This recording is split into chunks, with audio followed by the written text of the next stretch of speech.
physics-based animation. We use physics to reproduce the natural phenomena like this. But instead of that rigid objects, we are interested in soft things, something like this, and hair, and clothes, and fluids like this. And so these are some typical pieces produced with our research. Okay, so we studied how to simulate the movement of fluid, and this is a technology from Stanford University, particle levels method.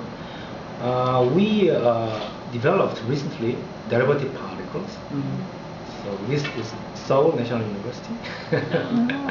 And with that technology, we can produce a lot more detailed movement of cloth. Okay? And this is another very interesting technology we developed. So this animation was created in one single PC. Okay? So it's really difficult to produce this kind of details in PC. You might not. And this is another technique we presented in SIGGRAPH 2010. How to reproduce millions and millions of bubbles. So this is melting away.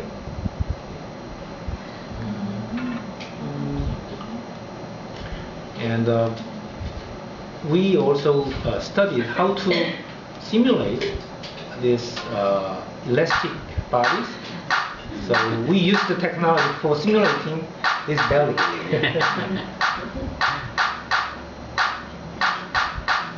And we can also use that technology to animate a jelly jumping. In this particular setup, we used the motion capture data of this jumping. Now once we are done with this, we just remove the human part, and now it looks like jelly is jumping. Doing this by hand will be very difficult.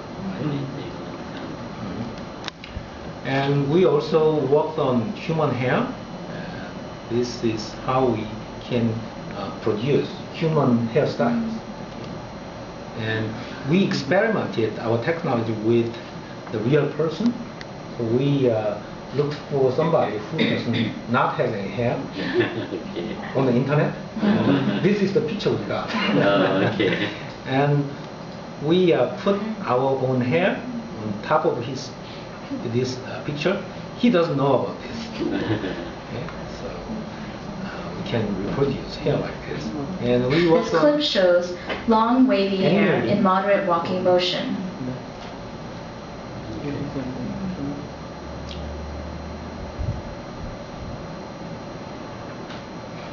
And let's do you use the mini computer to generate this, or you use because it takes a lot of time for rendering? Yes. So we model one strand of hair with some springs, and then there is some rotational joint, and we try to simulate the physics of that. But simulating human hair. Human hair has about 100,000 strands. That's too much. So we simulate only 10,000, 20,000. And we have worked on this clothing, and because it's too much, I'll just skip this part. But believe me, simulating cloth has been a very, very difficult problem. And as you see, when the cloth is making a wrinkle, suddenly it tears apart. And then, so this problem has existed for like 20, 30 years. For a long time, people try to overcome this problem. And in 2002, we found out what is the intrinsic reason, essential reason of that problem. So without, before 2002, these were the cloth animation people can make, okay? But in 2002 cigarette paper, we discovered what was the main reason and tried to get over with that. Then if we use that technology, we can get this kind of result. So you can feel the material.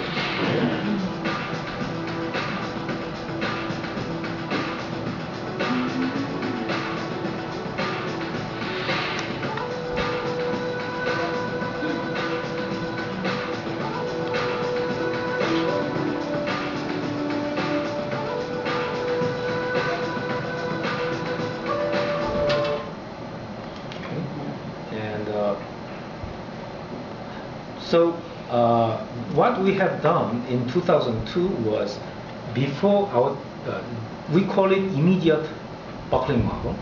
And before immediate buckling model, the model had too much damping. So the movement of cloth was very damped. Now with this technology, the damping has gone. Pretty much gone. So after this technology, we had to put some damping. So before, the technology already had too much damp, but now we have to add some damping. Because if we do not put damping, then cloth looks like this. Yeah. So if you look at closely, the cloth is vibrating. Yeah. Right? Doesn't look good. And this is, air drag damping, but this is material deformation rate damping. If we don't put any deformation rate damping, then it produces this kind of very strange results. Right?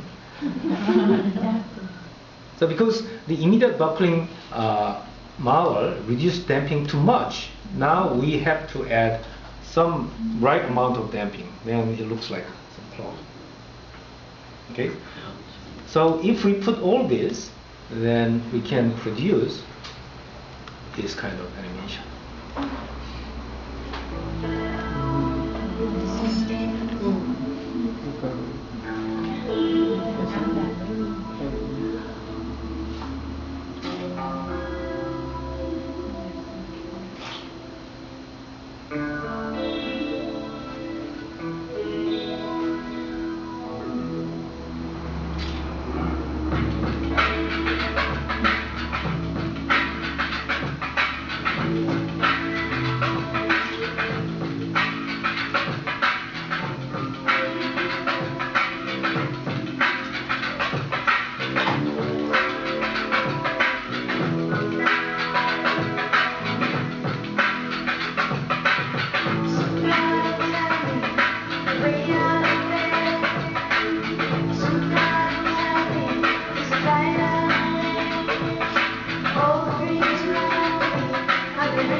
So many people believe,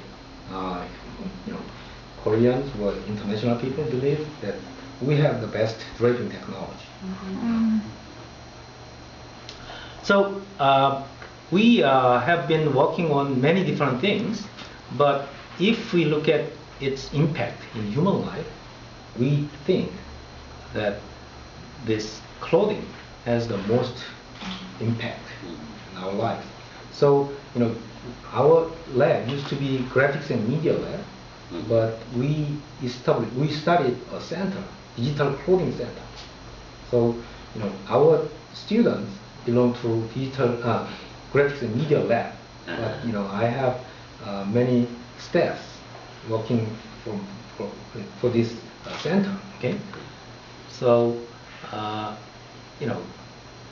I think, although it's very simple technology, so the technology we have been developing for clothing is to see the draping of it before we make it, right?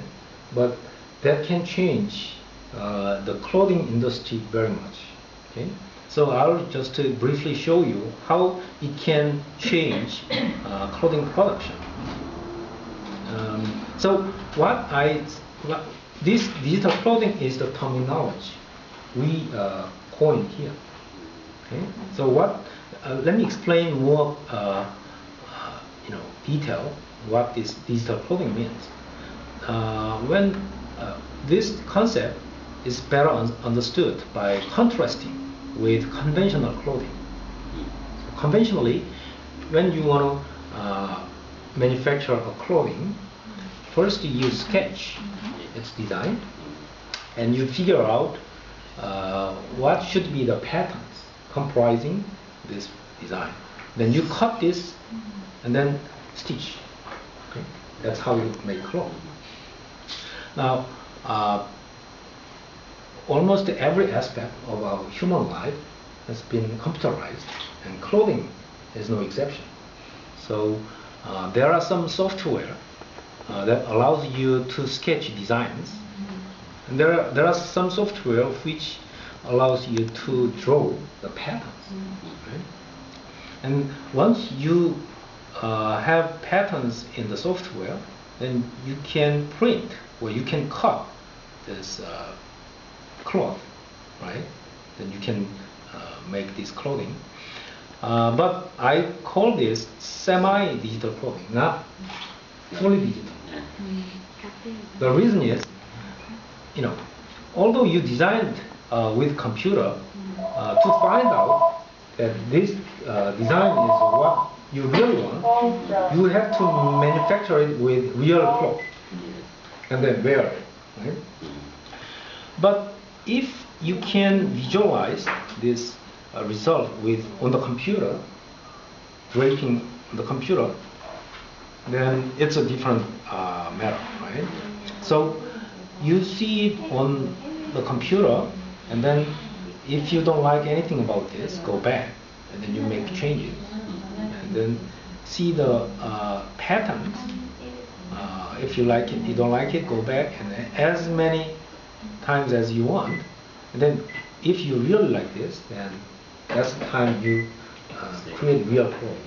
Okay? So that's the idea of digital clothing. Okay? So as you see, this flow has been existing already, but as a computer graphics engineer, I added this part, and it suddenly changes the whole process significantly, right?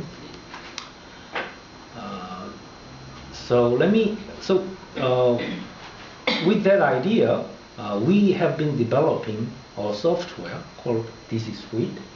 So that's basically the best draping what we have already had, and then we added the CAD. Okay. So I'll skip this part. If you are interested, I can show you how the program works. But, basically, it allows you to change the material property, so you can see that it can create different draping. Okay. Then pattern CAD. So you can. This software allows you to input paper patterns by taking pictures of it. Okay. And it's a pleasure to draw these kind of patterns with the software. Then we can use the software to create plates. So this is very difficult to create, but with the software, it's just a few clicks. Great. If you want to increase the pleats twice, and you just type a number. Okay. Okay. So last fall, we were invited to Seoul Fashion Week. So the video clips you have been seeing in this presentation is just for showing our technology, but the city wanted us to create some show. So a lady here Miss Kang was the director of this show. Oh, by the way, I am the professor here, but Kam is directing the marketing and planning and this production. So she is the brain of this whole center. So did you get her name card? Yeah, Later. Yeah. later. Okay. After. Excuse me, this is the spin-off from your lab to the industry, right? Yeah. Oh, I see. So let me show you this video.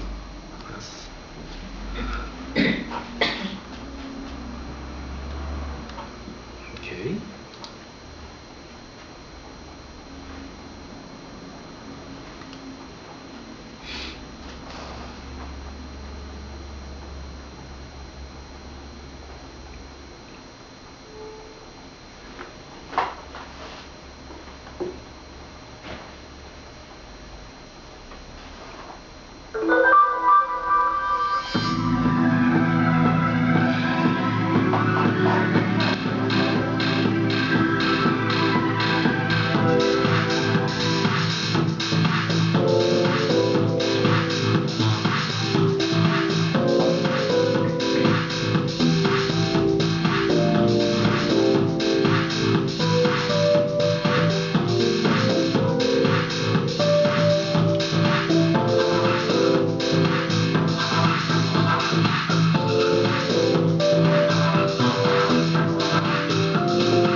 So next piece shows you how this show was created using DC Suite.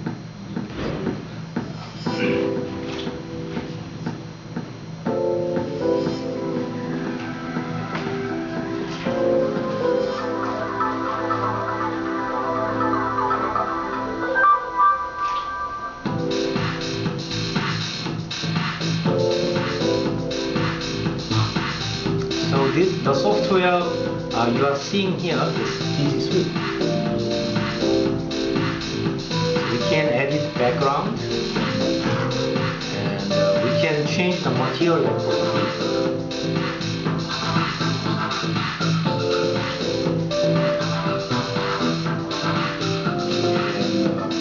And we have many different stages. We can change the stage. Some clothes comes down.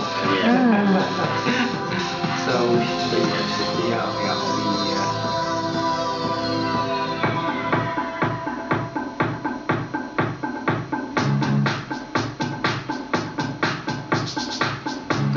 and the patterns we can position the pattern where we want, and we can put the buttons and pocket.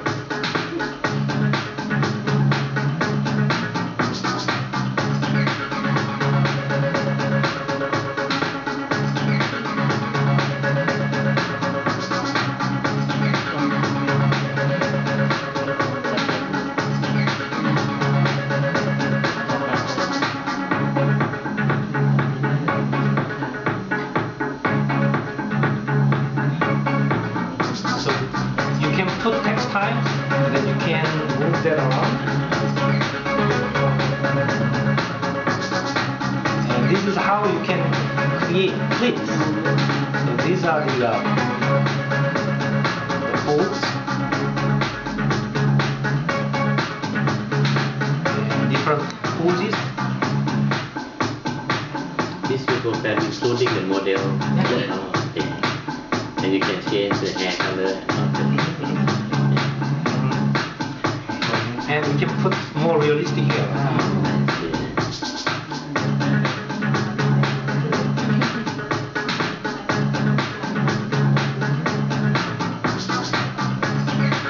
And there is a software called Maya.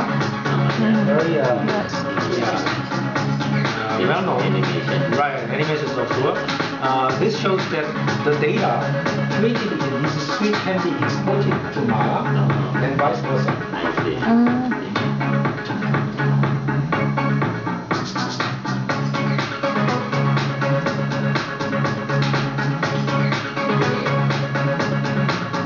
It changes the physical property of the material, right? From silk into cotton or something like that.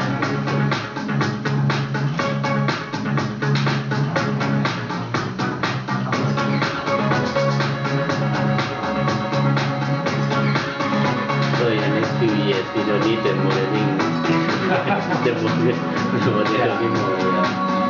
That is the problem. Yeah. Hello, my name is Kathy Martin. I'm director of the Graduate Fashion Design Program at Drexel University and also the Drexel Digital Museum project, which involves our historic fashion collections. I've been using the DC Suite for about 3 years and recently integrated it into one of our CAD for Fashion classes. We were very happy within 3 weeks to see the students not only creating directly in the software, but also integrating this software with software that they had previously used. They were able to create their own textile designs, bring them into the silhouette designs that they had created, and learn the entire fashion design process from sketch to pattern making to fabric simulation and to draping it on the 3D body. We love the tool. I also, when I was first introduced to it, saw the potential for use in our historic fashion collection. The garments in the collection are very fragile and we don't put them on live bodies. But with the DC Suite, we can create a virtual character for that particular piece of fashion design and put the fashion design on the moving body. For the viewer, this is a really rich, enhanced experience because they get to see how the garment looked on the original wearer. We love the software. We first do this pattern making, then we create this piece of clothes and arrange it around the body. Then we stitch. Then we get this cloth. Then for high quality visuals, we export this to Maya, and then we use the Maya render. Okay. And this is a snapshot during the show. So it looks like the clock. And like a leather, yeah. And so we think that future of clothing production will be different from now. So currently, people manufacture the real clothes and put them on the market, and people just buy it. So always there are some clothes that are never sold. Yeah, right? But with this technology, we produce the cloth digitally and then put them on the market, and then people look at it, and then if they like it, they can even put the cloth on their own body with 3D graphics. And then if they like it, purchase it, and then that purchase information goes to this manufacturing part. And the very interesting thing about this digital clothing is when you see the draping, all the information that is needed for manufacturing is already there. Pattern data, and then this pattern data, right? So the data goes to here, then this purchase information goes there, and then they manufacture it, and that will be delivered to you. Yeah. So that way, they will create their, the clothes that's really sold. Okay, so and also with this technology, you might be able to change the design a little bit. So I like that cloth, but that part Okay, I don't I like. see. And some white shirts, Yeah, white shirts, yeah. too long. Yeah. This doesn't fit to me. I see. So you can change that.